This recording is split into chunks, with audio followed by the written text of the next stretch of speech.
আমার স্বামী বিদেশে যাওয়ার পর থেকে আমার ছোট দেবর বাড়ির সব কাজের দায়িত্ব নিয়েছে। বাড়ির ছোটখাটো কাজ যেমন মেশিন ঠিক করা, বিদ্যুতের কাজ সবই ওর উপর। একদিন আমার সেলাই মেশিনে কাপড় আটকে গেল। নিজেই চেষ্টা করলাম ঠিক করতে, কিন্তু কিছুতেই ঠিক হচ্ছিল না। বেশ খানিকটা বিরক্ত হয়ে আমি আমার দেবরকে ডেকে নিলাম। সে এসে মেশিনটা দেখল, বলল, ভাবি, আপনার মেশিনে তো মরচে পড়েছে, পুরোটা খুলে আবার ঠিক করতে হবে। আমি প্রযুক্তির ব্যাপারে বিশেষ কিছু জানি না, তাই বললাম, যা করার তাড়াতাড়ি করো। আমার অনেক কাজ আছে, শুধু এটুকুই বললাম, যা করতে হবে করে নাও। সে কিছু সময়ের জন্য বাইরে চলে গেল, হয়তো কোনো সরঞ্জাম বা অন্য কিছু আনতে।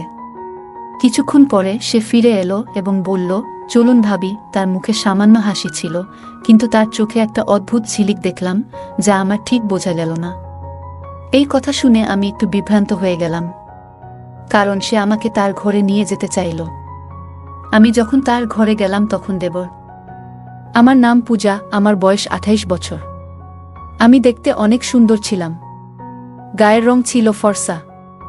আমার স্বামী বিদেশে যাওয়ার পর আমার দেবর সব সময় আমার সাথেই থাকত। দিন দিন তার ব্যবহার অনেকটা পরিবর্তন হতে থাকে।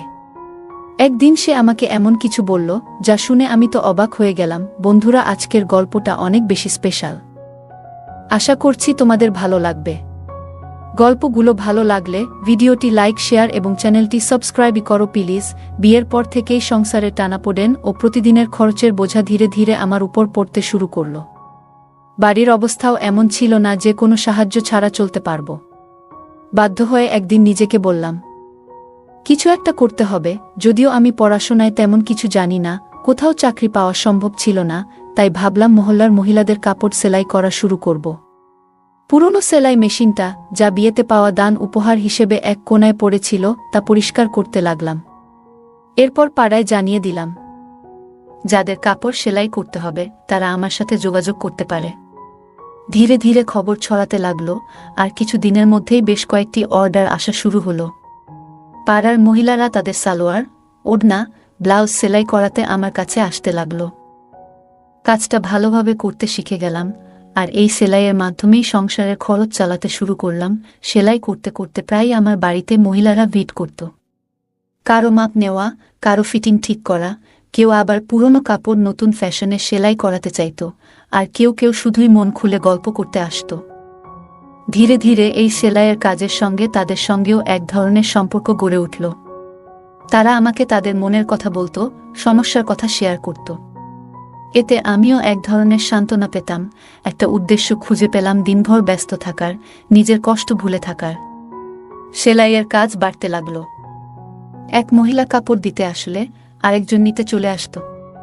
আমার নিজের সন্তান ছিল না, তাই এই কাজের জন্য বাড়িটা সবসময় মহিলাদের হাসিতে ভরে থাকত। ওদের হাসিঠাট্টা আর গল্পে আমার বাড়িতে যেন নতুন করে জীবনের প্রাণচাঞ্চল্য ফিরে এলো।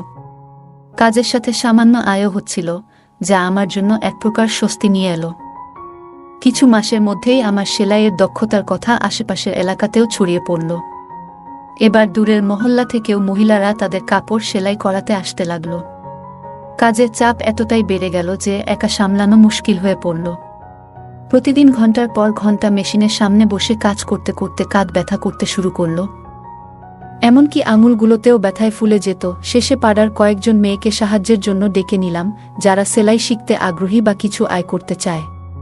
আমি বললাম তারা যেন নিজেদের সেলাই মেশিন নিয়ে এসে আমার সাথে কাজ করে। এর বিনিময়ে তারা সেলাই শিখবে এবং সামান্য পারিশ্রমিকও পাবে। কেউ কেউ সেলাই মেশিন প্রথমবার ধরেছিল। ধৈর্য ধরে তাদের কাপড় ঠিক করে বসানো, সুতো লাগানো এবং সোজা সেলাইয়ের কৌশল শেখাতাম। তাদের আশায় আমার কাজ অনেক হালকা হয়ে গেল। এখন বাড়িটা আরও প্রাণবন্ত লাগত। ওরা হাসত, গল্প করত, আর মাঝে মাঝে আমার সাহায্যে নতুন কিছু ডিজাইন শিখত। তাদের সাথে আত্মীয়তার মতো একটা সম্পর্ক গড়ে উঠেছিল। আমি তাদের সেলাই মেশিন চালানো শেখাচ্ছিলাম, আর ধীরে ধীরে কাজও দিতে শুরু করলাম। তবে নতুন বলে প্রায় ভুল করত। কখনো মেশিনে কাপড় আটকে যেত, কখনো সুতোর গিঁট ছিঁড়ে যেত বা আঙুল ফুটত। প্রতিদিনই মেশিনের সমস্যা হতো, আর ঠিক করাতে আমার অনেকটা সময় চলে যেত। একদিন তাদের মধ্যে এক মেয়ের মেশিন আবার নষ্ট হয়ে গেল। কাপড় মেশিনে আটকে গেল। আমি নিজে থেকে চেষ্টা করলাম ওর মেশিনটা ঠিক করতে, কিন্তু সফল হলাম না। বাধ্য হয়ে আমি তাকে বললাম, আজ তুমি মেশিনটা ঠিক করিয়ে নিয়ে এসো, আজ আর কাজ করতে হবে না। মেয়েটি চলে যেতে প্রস্তুত হচ্ছিল। তখনই আমার দেবর বাড়িতে দুপুরের খাবারের জন্য এলো। আমি রান্নাঘরে গিয়ে তার জন্য খাবার গরম করতে লাগলাম। জানালা দিয়ে তাকিয়ে দেখি আমার দেবর সেই মেয়েটির সঙ্গে কিছু কথা বলছে। আমার দেবর মেয়েটিকে জিজ্ঞাসা করল, তুমি এত তাড়াতাড়ি ছুটি নিয়ে বাড়ি যাচ্ছ কেন? মেয়েটি বলল, আমার সেলাই মেশিনে কাপড় আটকে গিয়েছে, তাই মেশিন নষ্ট হয়ে গেছে। ভাবি নিজেই ছুটি দিয়েছেন, কাল বাইরে থেকে ঠিক করিয়ে তারপরই কাজে আসব। মেয়েটির কথা শুনে আমার দেবর বলল, আরে বাইরে গিয়ে ঠিক করানোর কি দরকার, যখন বাড়িতেই লোক আছে। দেবরের কথা শুনে মেয়েটি থেমে গেল। সে বলল, তুমি যদি মেশিনটা ঠিক করে দাও তাহলে খুবই উপকার হবে, না হলে আমাকে বাবাকে বলেই বড় বাজারে পাঠাতে হবে, আর বাবাকে সাইকেলে মেশিন নিয়ে যেতে অনেক কষ্ট হবে। মেয়েটির কথা শুনে আমার দেবর মেশিনটা পরীক্ষা করতে লাগলো। বলল, তোমার মেশিনে তো মরচে ধরে গেছে, এটা পুরোপুরি আটকে গেছে, ভালোভাবে খুলে ঠিক করতে হবে। মেয়েটি অবাক হয়ে বলল, তাহলে তুমি ঠিক করতে পারবে না?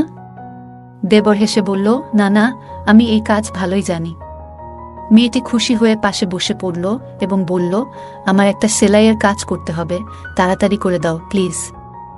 দেবর তখন বলল, মেশিনটা আমার ঘরে নিয়ে এসো, আমি ওখানেই ঠিক করব। মেয়েটি একটু দ্বিধায় পড়ে গেল। তখন দেবর বলল, আমার সব সরঞ্জাম ঘরেই আছে, তাই মেশিন ঠিকঠাক করার জন্য ওখানে নিয়ে যেতে হবে। দেবর বলল, আমি ঘরেই ঠিক করে দিচ্ছি। মেয়েটি মেশিন নিয়ে তার ঘরে গেল। আমি খাবার গরম করে বাইরে রাখলাম, কিন্তু অনেকক্ষণ কেটে গেলেও দেবর এবং সেই মেয়েটি ঘর থেকে বের হচ্ছিল না। দুজনেই তরুণ, তাই চিন্তায় পড়ে গেলাম। কিছুক্ষণ অপেক্ষা করলাম, কারণ দেবর এর উপর সন্দেহ করতে চাইনি।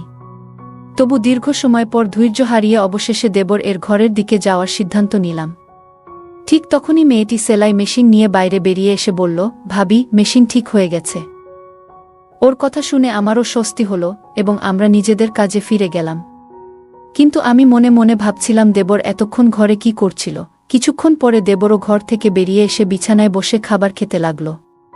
পাশের বাড়ির বিয়ের জন্য প্রচুর কাপড় সেলাইয়ের অর্ডার পেয়েছিলাম, আর সময় খুব কম ছিল বলে কিছুটা দুশ্চিন্তায় ছিলাম। কিন্তু দেবর দ্রুত মেজেটির মেশিন ঠিক করে দেওয়ায় কাজ সহজ হয়ে গেল। খাওয়া শেষ করে দেবর মজা করে বলল, যার মেশিন নষ্ট হবে আমি আছি। আমি হেসে উঠলাম। এই সেলাই কাজ থেকে এখন বেশ ভালো আয় হচ্ছিল, তাই মনও বেশ ভালো ছিল। বিয়ের 9 বছর কেটে গেছে, আর স্বামী বিয়ের কিছুদিন পরই বিদেশে কাজের জন্য চলে গিয়েছিল। প্রায় 3 বছর ধরে সে দুবাইতে আছে। 6 মাস বা বছরে একবার ফিরত, ছুটি পেলেই স্বামী বাড়িতে আসত, সপ্তাহখানেক থেকে আবার দুবাই ফিরে যেত। বাড়িতে শ্বশুর শাশুড়ি আর এক দেবর ছিল। শ্বশুর শাশুড়ি ছিলেন বয়স্ক এবং প্রায় অসুস্থ থাকতেন, দিনের বেশিরভাগ সময় নিজেদের ঘরেই থাকতেন। দেবর খুবই ভালো ছেলে ছিল, বয়স মাত্র 20 হলেও সে নিজেই একটি দোকান খুলেছিল যেখানে মেশিন মেরামতের কাজ করত। আমি ওকে বলতাম, তুমি এখনো ছোট, পড়াশোনা করাটাই দরকার, কিন্তু সে বলতো, ভাবি, সংসার তো চলাতে হবে, কতদিন আর সব দায়িত্ব ভাইজের উপর ফেলে রাখা যাবে? ভাই বিদেশে আছে, বাড়িটাও ভাড়ার, মা বাবা অসুস্থ, তাই আমাকে কাজ করতেই হবে। সাধারণত দেবর দিনের বেশিরভাগ সময় দোকানেই থাকত, তবে মাঝে মধ্যে বাড়িতেও আসত, আর আমি নিশ্চিন্তে থাকতাম। দেবর বাড়িতে এলেই এখানে ওখানে ছোটখাটো কাজগুলো করে দিত। আমার সাথে বসে অনেক গল্প করত। মেয়েরা যেসব মেশিন নিয়ে আসত তা প্রায়ই নষ্ট হয়ে যেত, আর আমি দেবরকে বললেই সে দ্রুত ঠিক করে দিত। একদিন আমি সেলাই করছিলাম, আবারও সেই মেয়েটির মেশিন নষ্ট হয়ে গেল। এতে আমার রাগ উঠে গেল। বললাম, তুমি এত বড় হলে, কতদিন ধরে তোমার সেলাই শেখাচ্ছি, অথচ এখনো কিছুই শিখতে পারনি। আমার রাগ দেখে মেয়েটি কেঁদে ফেলল। আমি ওকে বললাম, তোমার মেশিন নিয়ে যাও এবং বাড়ি যাও। কিন্তু ঠিক সেই সময় আমার দেবর বাড়িতে এলো, আর মেয়েটিকে কাঁদতে দেখে বলল, ভাবি, ও কাঁদছে কেন? দেবর আশেপাশের সব মেয়েদের চিনত, তাই ওদের ব্যাপারে খোঁজ খবর নিত। আমি বিরক্ত হয়ে বললাম, এই মেয়েটি আমাকে খুবই বিরক্ত করছে, মনে হচ্ছে ওকে কাজ থেকে বাদ দিয়ে দিই, ইচ্ছে করেই মেশিন নষ্ট করে ফেলে। আমার কথা শুনে দেবর হেসে ফেলল। আমি রাগের মধ্যে ছিলাম, তাই ওকে একটু বকাও দিলাম। দেবর বলল, ভাবি, এর কোনো দোষ নেই, আজকালকার মেশিনগুলোই এমন সহজে খারাপ হয়ে যায়। পুরনো দিনের মেশিন কিনলে তার অনেক বছর পর্যন্ত কোনো সমস্যা হতো না। এখন তো সবকিছুই লোকাল মানের। দেবরের কথা শুনে আমি ওর দিকে তাকালাম।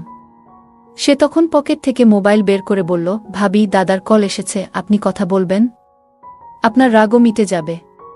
স্বামীর কথা শুনে আমি হেসে ফেললাম। দেবর খুবই দুষ্ট ছিল, মাঝে মাঝেই আমাকে মজা করত।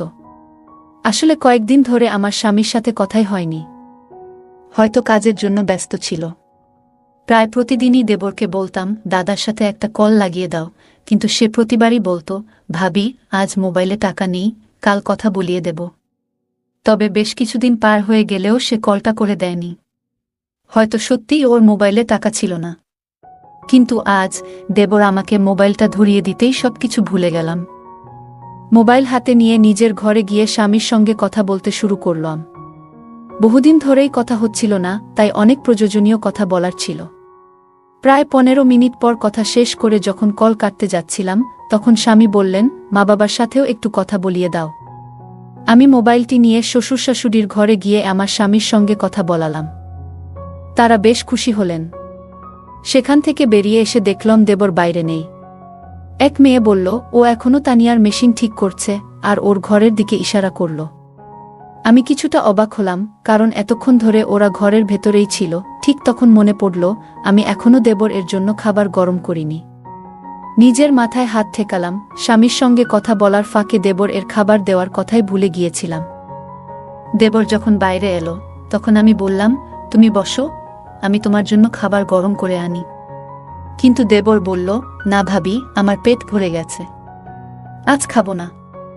হেসে সে বাইরে চলে গেল, আর আমি একটু অবাক হয়ে মেশিনের পাশে বসে ভাবতে লাগলাম, আসলে ও কোথায় গিয়ে পেট ভরালো। সেদিন আমি কাজের মাঝে হঠাৎ এক পাশে দেখলাম আমার তানিয়া কিছু মেয়ের সাথে ধীরে ধীরে কথা বলছে।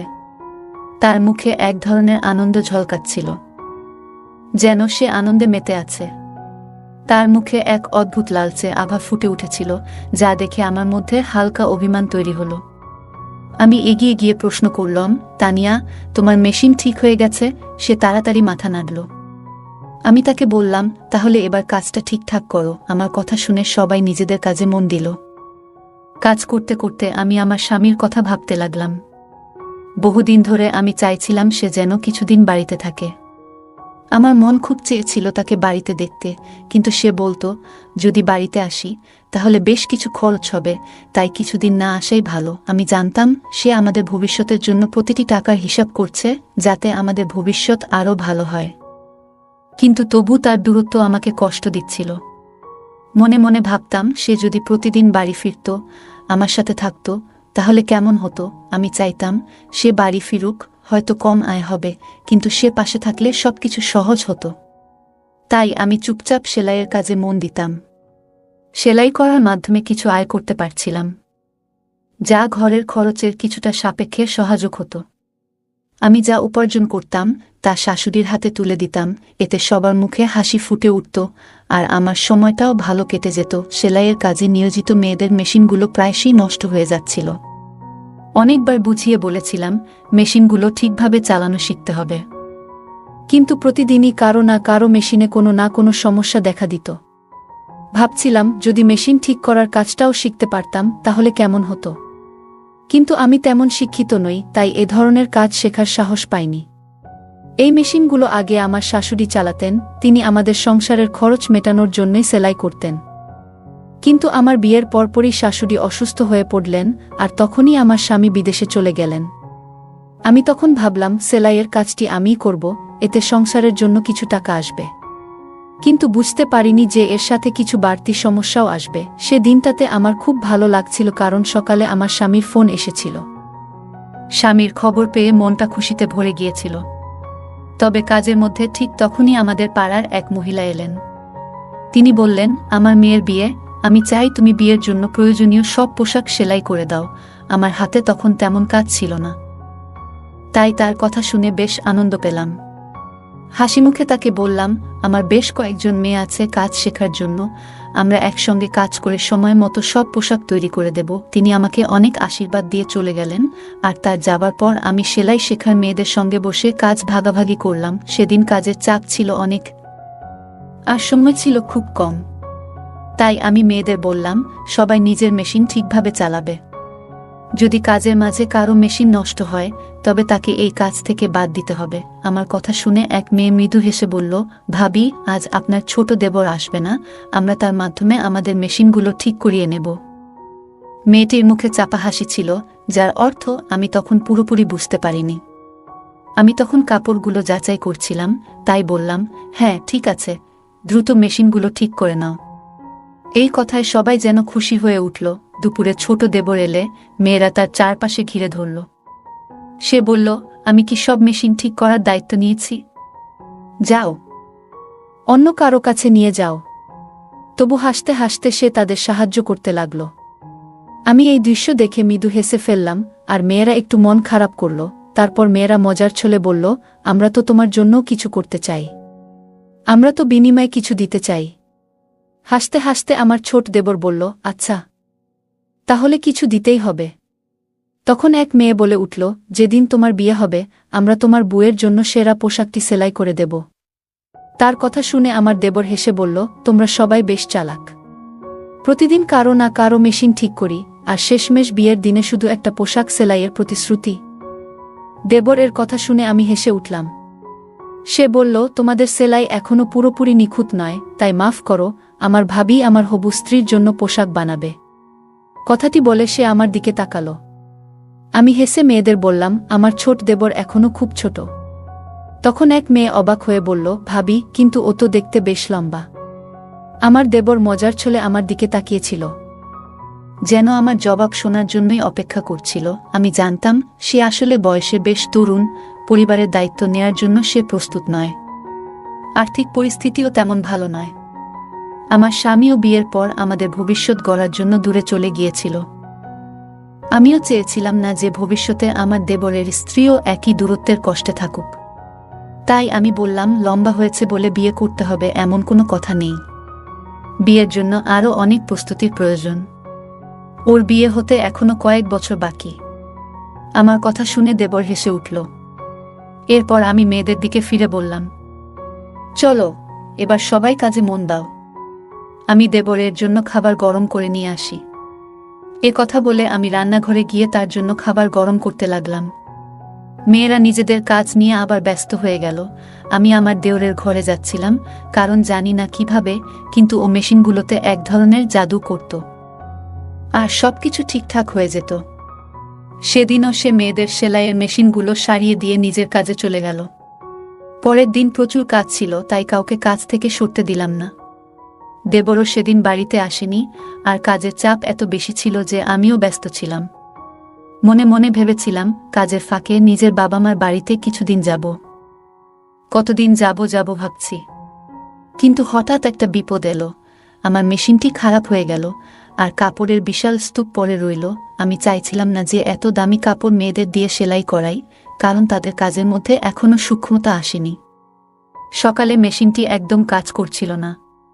মেয়েরা আমার চিন্তিত মুখ দেখে বলল, ভাবি, আপনি চিন্তা করবেন না, আপনার দেবর আছে, সে তো আপনার মেশিন ঠিক করেই দেবে।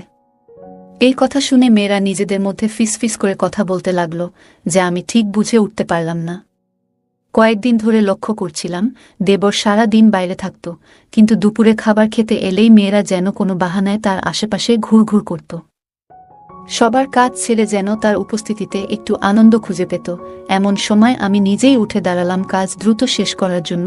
সেদিন কাজের চাপ এত বেশি ছিল যে মেয়েদের আচরণে খুব একটা খেয়াল করতে পারিনি। কিন্তু যখন থেকে আমার দেবর মেয়েদের মেশিনগুলো ঠিক করে দিতে শুরু করল, তখন থেকে তারা প্রায় প্রতিদিন কাজ শেষে কিছু না কিছু খাবার নিয়ে আসতে লাগলো। শুরুতে ভাবতাম ওরা হয়তো আমার জন্যই এসব নিয়ে আসে, কিন্তু পরে বুঝতে পারলাম এসব খাবার আসলে আমার দেবর এর জন্যই আনা হচ্ছিল। বিষয়টা বুঝতে পেরে আমি ওদের একটু বকাও দিলাম। বললাম, আমার মেশিন খারাপ হয়েছে, অথচ তোমরা সবাই বসে আছো কেন? আমার কথা শুনে তারা চুপচাপ নিজেদের কাজে ফিরে গেল, আর আমি অপেক্ষা করতে লাগলাম দেবর কখন বাড়ি ফিরে আসবে। দুপুরেই তার বাড়ি ফেরার কথা, কিন্তু তখন পর্যন্ত ধৈর্য ধরে অপেক্ষা করতে লাগলাম। আমার কাছে কোনো মোবাইল ছিল না, আর আমি মোবাইল চালাতেও জানতাম না। তাই ফাঁকা সময়টা কাটানোর জন্য রান্নাঘরে গিয়ে কিছু সবজি কেটে বসেছিলাম। তখনই শুনতে পেলাম তানিয়া মৃদুস্বরে আরেক মেয়েকে বলছে, ভাবির বদলে যদি আমার মেশিনটাই আজ নষ্ট হতো। কথাটা শুনে আরেক মেয়ে চুপিসারে হাসি চেপে ফেলল, আর আমি তানিয়ার দিকে অবাক হয়ে তাকিয়ে রইলাম। ওর চোখে এক ধরনের আকাঙ্ক্ষা ছিল। হঠাৎ মনে পড়ল তানিয়ার মেশিনই প্রথম নষ্ট হয়েছিল, আর সেই কারণেই আমার দেবর তার মেশিন ঠিক করার জন্য নিজের ঘরে নিয়ে গিয়েছিল। এই পুরো ব্যাপারটা আমাকে একটু চিন্তায় ফেলে দিয়েছিল। দুপুরের দিকে আমার দেবর বাড়ি এলো। আমি তার জন্য অপেক্ষা করছিলাম। সে বাড়িতে পা রাখতেই আমি বললাম, আজ আমার সেলাই মেশিনটা নষ্ট হয়ে গেছে, তাড়াতাড়ি এটা ঠিক করে দাও। আমি মেশিনের দিকে ইশারা করলাম, আর সে একবার আমার দিকে তাকিয়ে মেশিনের কাছে গেল। আমি বললাম, আগে ঠিকঠাক কাজ করছিল, কিন্তু আজ সকালে দেখি কাপড় আটকে যাচ্ছে। দেবর মেশিনটা চালিয়ে দেখে বলল, ভাবি, আপনার মেশিনে তো মরচে ধরেছে, পুরোটা খুলে আবার ঠিক করতে হবে। আমি প্রযুক্তির ব্যাপারে বিশেষ কিছু জানি না, তাই বললাম, যা করার তাড়াতাড়ি করো। আমার হাতে অনেক কাজ জমে আছে, দেরি হলে আর সেই পাড়ার মহিলা কাজ নিয়ে আসবেন না। আমার কথা শুনে দেবর আশ্বস্ত করে বলল, ভাবি, আপনি চিন্তা করবেন না, আমি আছি তো, আমি ঠিক করে দিচ্ছি। এটা বলেই দেবর মেশিনের বিভিন্ন অংশ খুলতে শুরু করল। কিছুক্ষণ পর সে বলল, ভাবি, এভাবে ঠিক হবে না, মেশিনটা আমার ঘরে নিয়ে যেতে হবে। তার কথা শুনে আমি একটু অবাক হলাম। জিজ্ঞেস করলাম, ভেতরে এমন কি আছে যা এখানে নেই? আমার প্রশ্নে সে কিছুটা অপ্রস্তুত হয়ে বলল, ভাবি, আমার সমস্ত টুলস ভেতরেই রাখা, তাই মেশিন সেখানে নিয়ে যাওয়া ছাড়া আর কোনো উপায় নেই। তখন আমি বললাম, আমি তোমার সমস্ত টুলস বাইরে নিয়ে আসি। কিন্তু সে বলল, ভাবি, সেগুলো খুব ভারী, আপনি একা তুলতে পারবেন না। মেশিন ঠিক করাতে চাইলে ঘরেই নিয়ে যেতে হবে। তার কথা শুনে আমি কিছুটা অস্বস্তি অনুভব করলাম, কারণ আজই আমার মেশিনটি ঠিক করানো দরকার ছিল। তারপর কোনো উপায় না দেখে মেশিনটি তার ঘরে নিয়ে যাওয়ার জন্য রাজি হলাম। অবশেষে দেবর এর কথা মতো আমি মেশিন নিয়ে তার ঘরে গেলাম, কিন্তু সেখানে সে এমন একটি কথা বলল, যা শুনে আমি অবাক হয়ে বাইরে বেরিয়ে এলাম। তার কথাগুলো কিছুতেই মেনে নিতে পারছিলাম না, কারণ আমি তার ভাবি। দেবর তখন দোকানে চলে গেল, আর আমি সোজা শ্বশুর শাশুড়ির ঘরে গেলাম এবং তাদের পুরো ঘটনাটি বললাম। শাশুড়ি বললেন, ছোট ছেলে না বুঝে হয়তো এভাবে বলেছে, আমরা তাকে বুঝিয়ে দেব। কিন্তু আমি বললাম, আপনারা যাকে ছোট বলছেন সে এখন প্রাপ্তবয়স্ক, এরকম কিছু ঘটার আগেই ওর জন্য কোনো ভালো মেয়ে দেখে বিয়ে ঠিক করে ফেলা উচিত। শাশুড়ি চিন্তিত হয়ে বললেন, কিন্তু মেয়ে কোথায় পাব? আমি হাসি চাপিয়ে বললাম, এই নিয়ে ভাববেন না, আপনার ছোট ছেলে ইতিমধ্যেই নিজের পছন্দের মেয়েটিকে ঠিক করে ফেলেছে। আমি শাশুড়িকে তানিয়ার কথা জানালাম। শাশুড়ি ও শ্বশুর অবাক হয়ে তাকালেন। পরের দিন তারা দেবরের সঙ্গে কথা বললেন, এবং যখন তানিয়ার প্রসঙ্গ তুললেন, দেবর যেন সেই কথার জন্যই অপেক্ষায় ছিল। সে হাসি মুখে আমার দিকে তাকিয়ে জানিয়ে দিল যে সে রাজি। কিছুদিন পর আমি নিজেই তানিয়ার বাড়িতে গিয়ে তাদের সঙ্গে এ বিষয়ে কথা বললাম। তাদেরও আপত্তি ছিল না। কয়েক মাসের মধ্যেই আমার দেওরের বিয়ে সম্পন্ন হয়ে গেল। এই ঘটনায় বুঝেছিলাম, ছেলেরা যখন নিজেরা সিদ্ধান্ত নেয়া, তখন তাদের পথ দেখানোই ভালো। ছেলে বা মেয়ে যখন প্রাপ্তবয়স্ক হয়ে যায়, তখন তাদের বিয়েতে দেরি না করাই ভালো, না হলে নানা সমস্যা দেখা দিতে পারে। তানিয়া যখন আমাদের বাড়িতে বউ হয়ে এলো, তখন সে আমার সঙ্গে মিলে সেলাইয়ের কাজে হাত লাগাল। আমাদের বাড়ির আয়ও এতে দ্বিগুণ হল। গল্পের মূল চরিত্র পূজার জীবন নানা চ্যালেঞ্জে পূর্ণ। বিয়ের পর সংসারের আর্থিক অবস্থা খারাপ দেখে সে নিজে কিছু করার সিদ্ধান্ত নেয়া। এই গল্প আমাদের শেখায় যে আমাদের পরিস্থিতি উন্নতির জন্য সর্বদা পরিশ্রম করতে পিছিয়ে পড়া উচিত নয়। পূজা উচ্চশিক্ষা না থাকা সত্ত্বেও সেলাইয়ের মাধ্যমে সংসারের খরচ চালাতে শুরু করে, যা প্রমাণ করে যে সীমিত সম্পদেও পরিশ্রম আর ইচ্ছাশক্তি থাকলে নিজেকে প্রতিষ্ঠিত করা সম্ভব। পূজার জীবন নানা কঠিন পরিস্থিতির মধ্য দিয়ে গেছে। স্বামী বিদেশে কাজ করতে যাওয়ার পর সংসারের দায়িত্ব তার উপরই এসে পড়ে। তবু সে হার মানেনি এবং জীবনে একটি ইতিবাচক মনোভাব বজায় রেখেছিল। ধৈর্য এবং পরিস্থিতির সঙ্গে মানিয়ে চলার দক্ষতা খুবই গুরুত্বপূর্ণ, যা পূজা আমাদের শেখায়। সে আমাদের দেখায় যে কঠিন পরিস্থিতিতেও ইতিবাচক থেকে সমাধান খুঁজে বের করা যায়। সেলাইয়ের কাজ বাড়তে থাকলে পূজার মাথায় পাড়ার মেয়েদের সাহায্য নেওয়ার ভাবনা আসে। সে তাদের সেলাই শেখায় এবং আয়ের সুযোগ দেয়। এতে বোঝা যায় আশেপাশের মানুষদের সহায়তা করলে অনেক সমস্যা সহজে সমাধান করা যায়। পূজা এই উদ্যোগের মাধ্যমে অন্যদের আয়ের পথ তৈরি করে, যা অনুপ্রেরণামূলক।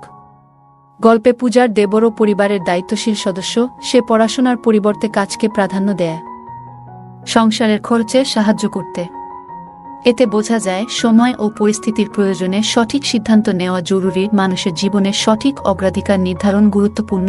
পূজা কাজের মেয়েদের প্রতি সংবেদনশীল ও দায়িত্বশীল ছিল। শুধু সেলাই শেখানো নয়, তাদের ছোটখাট সমস্যা বোঝারও চেষ্টা করত। তার এই গুণ শেখায় অন্যের অনুভূতি সম্মান করা, সঠিক মানবিক সম্পর্ক গড়তে সহায়ক। চ্যালেঞ্জ আসলেও পূজা আত্মসম্মান বজায় রেখে কাজ চালিয়ে গেছে এবং অন্যদের সহায়তা নিয়ে নিজেকে দুর্বল মনে করেনি। এটি বোঝায় আত্মসম্মান ও আস্থাই সাফল্যের মূল। পূজার স্বামী দূরে থাকলেও তার দেবর পাশে থেকেছে, যা শেখায় পরিবারের সহায়তা জীবনের অনেক সমস্যাই সহজ করে তোলে। পূজার সেলাইয়ের কাজ বাড়লে সে আশপাশের মেয়েদের কাজে যুক্ত করে, যা সহযোগিতার মনোভাবের উদাহরণ। এভাবে সে নিজের উন্নতির পাশাপাশি তাদের জীবিকাও রক্ষা করে। গল্পটি শেখায় যে এগিয়ে যেতে সঠিক সিদ্ধান্ত ও সহানুভূতি গুরুত্বপূর্ণ। পূজার কাজে আশেপাশের মহিলারা যুক্ত হওয়ায় তার ঘর শুধু সেলাইয়ের জায়গা নয়, সমস্যাগুলো শেয়ার করার স্থানও হয়ে ওঠে। এটি সমাজে সংযোগ ও সহযোগিতার বার্তা দেয় এবং ঐক্য বজায় রাখা উচিত। পূজার গল্প শেখায় যে আমাদের লুকিয়ে থাকা প্রতিভা চিনে কাজে লাগালে তা এগিয়ে চলার পথ হতে পারে। সে সেলাইকে আর্থিক বাধ্যবাধকতা থেকে সুযোগে রূপান্তরিত করেছে, যা চ্যালেঞ্জে সুযোগ খোঁজার প্রেরণা দেয়। এই গল্প থেকে শেখা যায় পরিশ্রম, ধৈর্য, সহযোগিতা, আত্মমর্যাদা এবং ইতিবাচকতার সাথে আমরা কঠিন পরিস্থিতি মোকাবিলা করতে পারি। সম্পর্কের গুরুত্ব ও সমাজের সংযোগ আমাদের সবার জন্য একটি ভালো জীবন গড়ে তুলতে সাহায্য করে। বন্ধুরা, যদি এই গল্পটি ভালো লেগে থাকে তাহলে দয়া করে ভিডিওটি লাইক করুন এবং আমাদের চ্যানেলটি সাবস্ক্রাইব করুন। পাশে থাকা বেল আইকনটি প্রেস করুন, যাতে করে আমরা যখনই নতুন ভিডিও আপলোড করি তার নোটিফিকেশন সবার আগে আপনার কাছে পৌঁছে যায়। ধন্যবাদ। দেখা হবে আমাদের পরবর্তী ভিডিওতে।